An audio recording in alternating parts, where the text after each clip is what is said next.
Hello dear students of class 7. Today we are starting a new chapter, that is algebraic expression.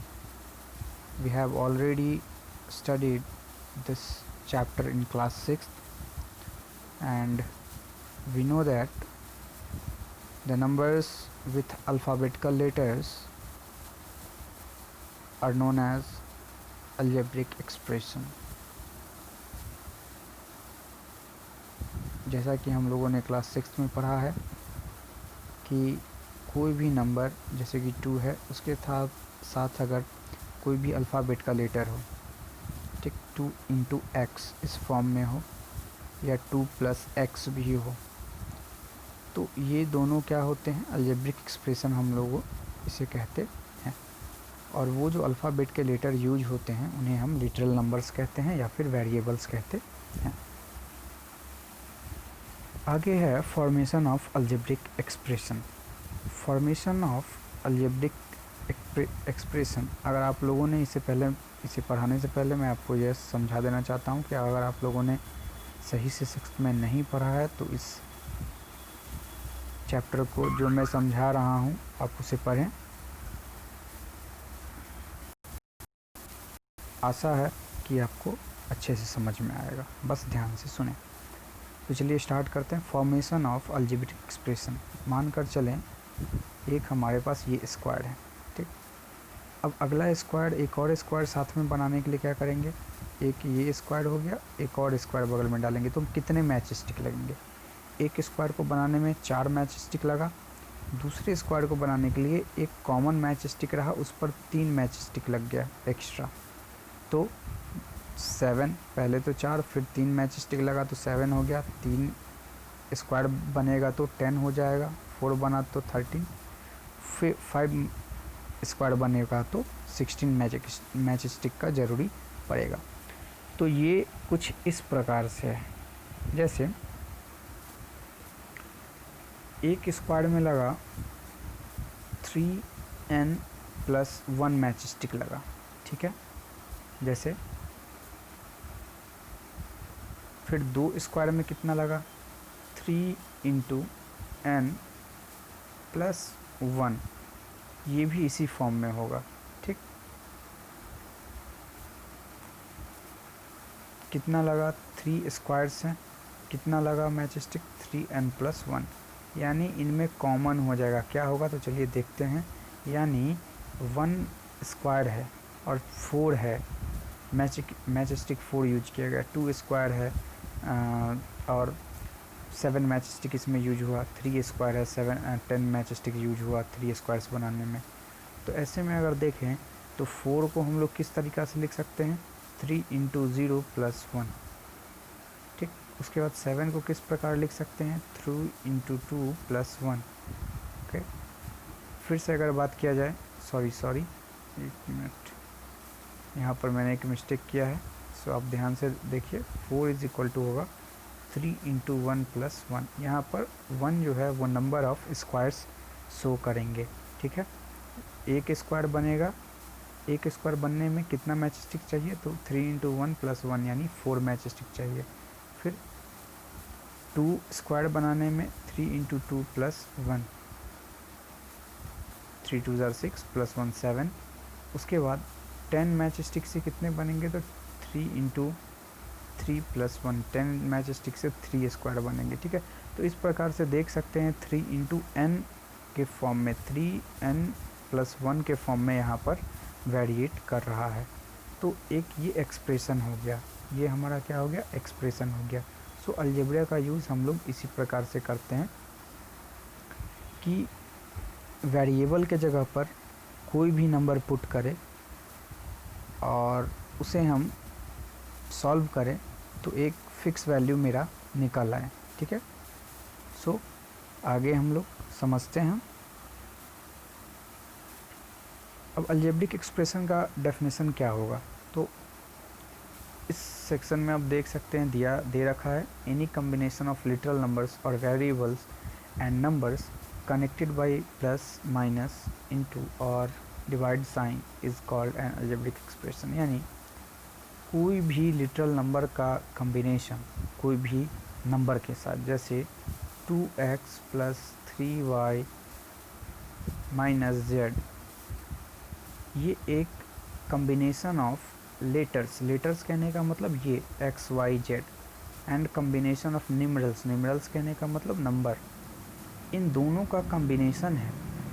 और ये दोनों का combination separate किया गया है प्लस और माइनस साइन के द्वारा, ठीक है। और जब 3y बोला जाता है तो 3y इज इक्वल टू हो जाता है y plus y plus y, ठीक है। तो इसका क्या मतलब हुआ, 3 इंटू वाई, इसका ये मतलब हुआ, ठीक है। 3y का मतलब ये, जब न्यूमरल और लेटर के बीच में कुछ साइन नहीं हो तो उनके बीच हमेशा इंटू का साइन होता है, इसलिए यहाँ पर ध्यान रखिएगा।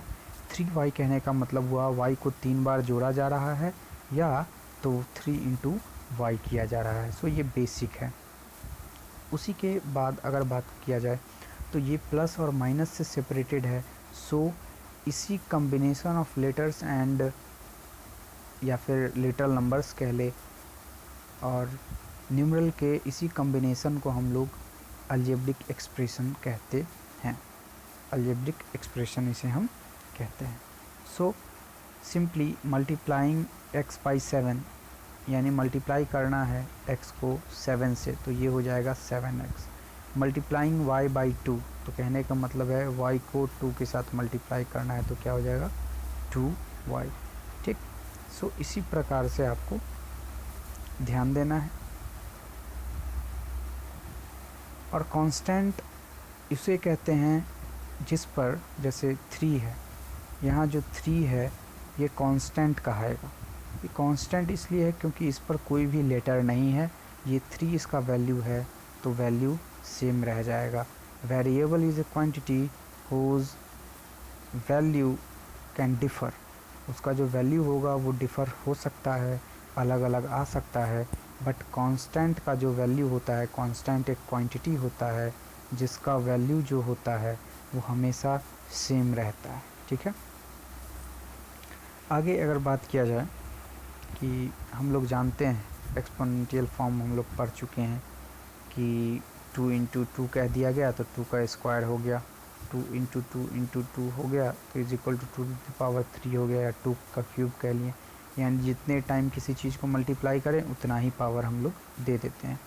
सिंपली अगर x का बात आए, x इंटू एक्स आ जाए इंटू x, तो ये भी क्या हो जाएगा x टू द पावर 4 हो जाएगा, जितना टाइम आपस में मल्टीप्लाई हो रहा है उसी प्रकार से।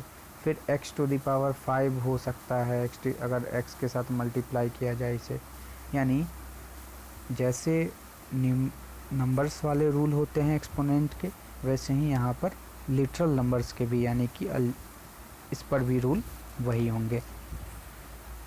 जैसे फिर से बात करूँ 7 इंटू एक्स की बात करूँ तो 7 है इंटू एक्स है, तो इतना लंबा ना लिख करके इसे हम ऐसे लिख सकते हैं 7x क्यूब, ठीक है। 7 को 7 और x क्यूब है तो इस प्रकार से हम इसे लिख सकते हैं। एक और एग्जांपल है 4 into x into y into y. So इसे कैसे लिखेंगे, तो न्यूमेरिकल को न्यूमेरिकल के रूप में लिखेंगे और साथ ही साथ x इंटू एक्स है, कहने का क्या हुआ x square, y into y को क्या लिखेंगे, 2 बार y है तो y स्क्वायर, ऐसे पावर के रूप में हम इसे लिख देंगे। आप हमेशा इसे ध्यान रखें। अलजेब्रा पढ़ने से पहले मैं आपको यह कहना चाहूँगा कि आप पहले एक्सपोनेंट का जो भी लॉ वगैरह है आप सारे के सारे उसे याद करें, ठीक है, तब जाकर आप इसे बेहतर रूप से समझ में आपको आएगा। सो आपको प्रोडक्ट के फॉर्म में लिखना है तो 9p और होल टू दी पावर, ऐसे जब भी ब्रैकेट रहे और ऊपर 7 रहे तो कहने का यह मतलब हो जाता है 9 to the power 7 into p to the power 7, दोनों अलग अलग हो जाते हैं और उन दोनों पर पावर हो जाता है, ये आप हमेशा ध्यान में रखिएगा। तो 9 को यहाँ 7 टाइम्स लिखना होगा आपको, और साथ ही साथ वाई p है तो p को भी आपको 7 टाइम्स लिखना होगा, ठीक है, आप इसे ध्यान में रखें। और सिर्फ यहाँ पर दे दिया गया है 9p to the power 7, 9p to the power 7। तो ऐसे में यहाँ की चूँकि ब्रैकेट नहीं है, होल पर पावर नहीं है, इसलिए 9 इंटू p यानी p टू दी पावर 7। तो p को यहाँ पर आपको 7 टाइम्स लिखना है। सो यहाँ पर आपको ये ध्यान में रखना है। यहाँ 9 एक ही होगा, चूँकि यहाँ पर होल पर पावर नहीं दिया है, लेकिन यहाँ होल पर पावर 7 दिया है, इसलिए 9 पर भी पावर 7 और p पर भी पावर 7 हो जाएगा। जस्ट वाइस वर्सा इसका एग्जाम्पल 3 है, तो यहाँ आप देखकर समझ सकते हैं। Right the following exponential form. Exponential form में आपको यह लिखना है, जैसे -2 into 3 into 3 into x into y into y into y into y. तो ऐसे में आप न्यूमेरिकल को जो होता है नंबर्स को एक साथ मल्टीप्लाई कर ले, साथ ही माइनस का साइन है तो माइनस का साइन हमेशा ध्यान में रखें। ये हो जाएगा -18 एक्स, एक्स पर पावर कुछ नहीं है तो एक्स ही छोड़ देंगे, और वाई पर पावर 4 है तो -18 x y to the power 4 हो जाएगा। ठीक, आई होप आप समझ रहे होंगे। अगर आप नहीं समझ रहे हैं तो आप वीडियो को दोबारा वॉच करें। अगला है टर्म्स ऑफ एक्सप्रेशन। टर्म्स हम किसे कहते हैं? तो अलजेब्रिक एक्सप्रेशन में, जैसे आपके बुक के हिसाब से एग्जांपल मैं लूँ तो 5x + 2y ये क्या है? अलजेब्रिक एक्सप्रेशन है। ठीक है, इस अलजेब्रिक एक्सप्रेशन में जो प्लस के साथ, यहाँ प्लस क्या हो रहा है, प्लस माइनस डिवाइड या इनटू, इन चारों को फंडामेंटल ऑपरेशन का साइन कहते हैं, फंडामेंटल साइंस कहते हैं। अब चूँकि प्लस है बीच में इन दोनों के, तो इससे यह पता चल रहा है कि 5x को ऐड किया जा रहा है 2y में, बट एक्चुअली हमें पता है कि लाइक टर्म ऐड होते हैं, अनलाइक टर्म नहीं होते। चूँकि यहाँ x है और यहाँ y है तो ये आपस में ऐड नहीं होंगे। ठीक है, ठीक। तो ऐसे में आपको यह ध्यान रखना है कि यह जो एक टर्म है इसे हम लोग टर्म कहते हैं, जो अलजेब्रिक एक्सप्रेशन में combination of literal number and numerical जो सेपरेटेड होते हैं प्लस या माइनस से, ठीक है, तो उन्हीं को हम अलग एक टर्म कहते हैं। जैसे 2y, ये भी क्या है, एक कॉम्बिनेशन है लेटर और नंबर का, और यहाँ x 5x भी जो है वह एक कॉम्बिनेशन है लिटरल नंबर और एक नंबर का। ठीक है, तो यहाँ पर दोनों कॉम्बिनेशन है लिटरल नंबर और नंबर का, और ये दोनों के बीच में क्या है, प्लस का साइन है। इन दोनों के बीच में प्लस का साइन है जो कि सेपरेट करने का, दोनों को अलग करने का काम कर रहा है। तो यहाँ पर यही 5x को हम एक टर्म कहेंगे और 2y को भी हम टर्म कहेंगे। यानी इस अलजेब्रिक एक्सप्रेशन के दो टर्म हैं, एक है 5x, एक है 2y। इसी प्रकार से ऐसा ज़रूरी नहीं है कि एक ही और दो ही टर्म होता है, बहुत सारे टर्म हो सकते हैं, 3z भी हो सकता है, बहुत सारे। जितना प्लस का साइन होगा और जितना ज़्यादा नंबर्स लिखा रहेगा, सेपरेटेड होगा साइन से, उतना ही टर्म्स हम मान सकते हैं, कह सकते हैं। अगर आपको बोला जाए 2xy है, ठीक है, इसमें कितने टर्म हैं? बस ये सिंगल वन टर्म है, सिर्फ वन टर्म इसलिए है क्योंकि यह प्लस और माइनस इसके बीच में नहीं है। ठीक, इसलिए इसको हम लोग सिर्फ वन टर्म का कहेंगे। ठीक है,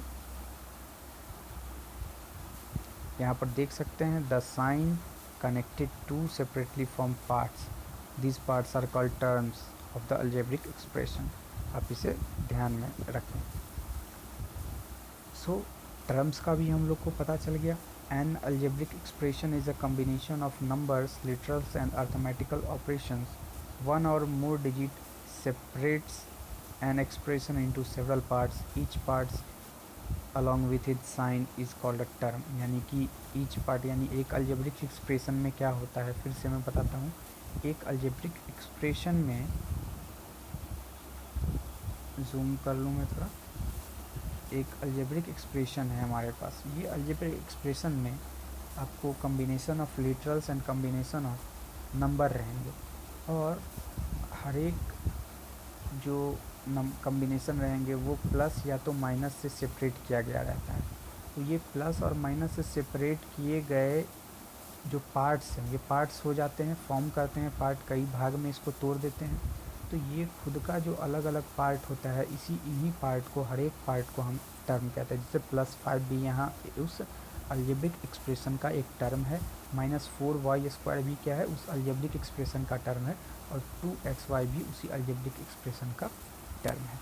सो हम लोग आज टर्म्स ऑफ एक्सप्रेशन के बारे में जान लिए। फ़िलहाल इस वीडियो में आज के लिए इतना ही। फिर से मैं अगली वीडियो में उपस्थित होऊंगा। सो आप इसे बढ़िया से पढ़ें। अगर नहीं आपको समझ में आ रहा है तो वीडियो रीवॉच करें। आशा है कि आप बेहतर रूप से समझ पाएंगे second time. So again thanks for watching the video.